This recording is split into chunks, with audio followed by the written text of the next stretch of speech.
స్తుతించడానికి బలం కావాలని అడుగు, జ్ఞానము కావాలని, స్వరము కావాలని, సాక్ష్యాలు కావాలి, అనుభవాలు కావాలని దేవుణ్ణి అడుగు. దేవుడు ఖచ్చితంగా నిన్ను ఆయన స్తుతించే బిడ్డగా ఆయన ఖచ్చితంగా ఎంచుకుంటాడు. ప్రార్థన చేసుకుందామా? జీవము కలిగిన గొప్ప దేవుడా, జీవాధిపతి తండ్రి, నాకు జీవమునిచ్చిన గొప్ప దేవుడా, నీ పాదాలకు వందనాలు స్వామి. అయ్యా, ఇప్పటి వరకు నీ బిడ్డలందరూ కూడా పాటల ద్వారా నీ స్తుతించారు.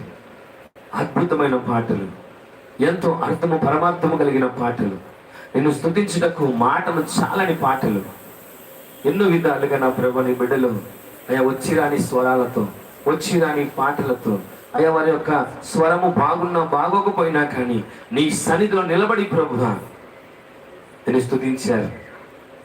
ప్రతి ఒక్కరిని మీరు చూస్తున్నారు. మీ దేవదూతలు ఇక్కడ సంచారం చేస్తున్నాయని మాకు తెలుసయ్యా. ఈరోజు మేము చేసే స్తుతి నీ సన్నిధికి చేరబోతుంది. నీకు స్తోత్రం. మీరు ఆలకిస్తున్న నమ్మకం మాలో ఉంది ప్రభువా. నీ కృపా, నీ కనికరము చేత మా యొక్క స్తుతి బతుకును జీవితకాలం అంతా కొనసాగించే ధన్యత అనుగ్రహించు. ఎన్ని ఆటంకాలు, ఎన్ని శ్రమలు, ఎన్ని అవమానాలు ఎదురొచ్చినా నిన్ను స్తుతించడం మేము మానకుండా సహాయం చేయండి. నువ్వు ఆరాధించే కృప మాకు దయచేయండి. ఎందుకనగా మేము స్తుతికి పాత్రులమయ్యా. నిన్ను స్తుతించడానికి మేము పాత్రులము. మా స్తుతులు అందుకుంటానికి మీరు అర్హుడు ప్రభువా. మా స్తుతుల మీద ప్రభువా మీరు ఆశీర్వుడు తండ్రి. నేను స్తుతించే గొప్ప ధన్యత మేము కలిగిన వాళ్ళము కనుక జీవితకాలం అంతా నా ప్రభు నేను స్తుతించే కృప మా అందరికి అనుగ్రహించి మీరే మహిమ పొందమని ఉదయకాలము నీలో నిలిచి ఉండమన్నాం.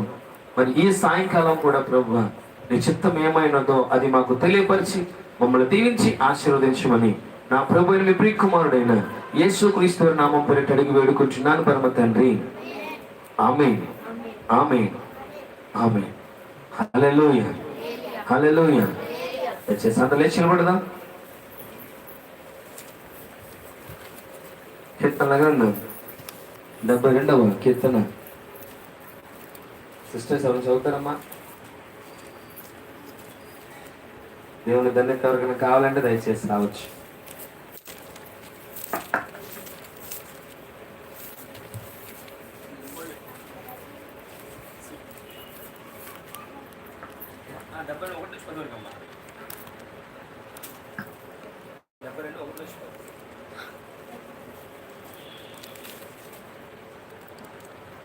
కీర్తనలు 72వ అధ్యాయం.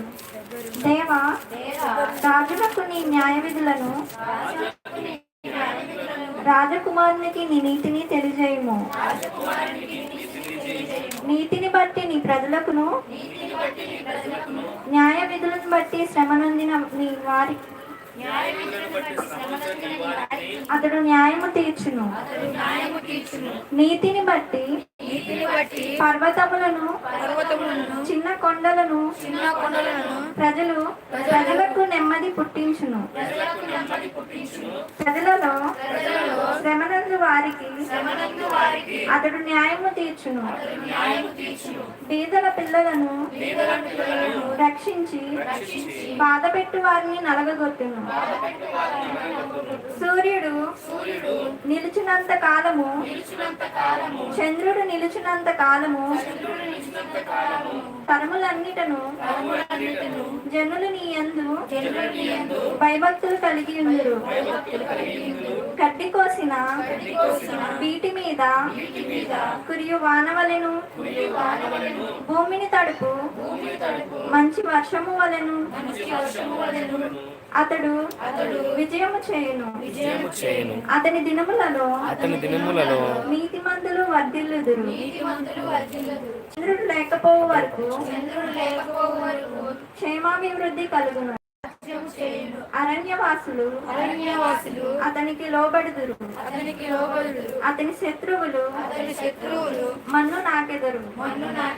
తర్షీషు రాజులు, ద్వీపముల రాజులు కప్పము చెల్లించెదరు.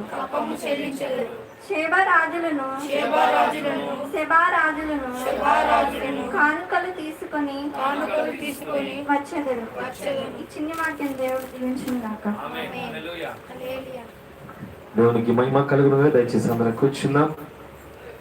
ఈ మంచి సమయంలో మరి గడిచిన కాలం అంతా కూడా దేవుడు మన జీవితాల్లో చేసిన సాక్ష్యాలు అద్భుతాశ్చర్య కార్యాలు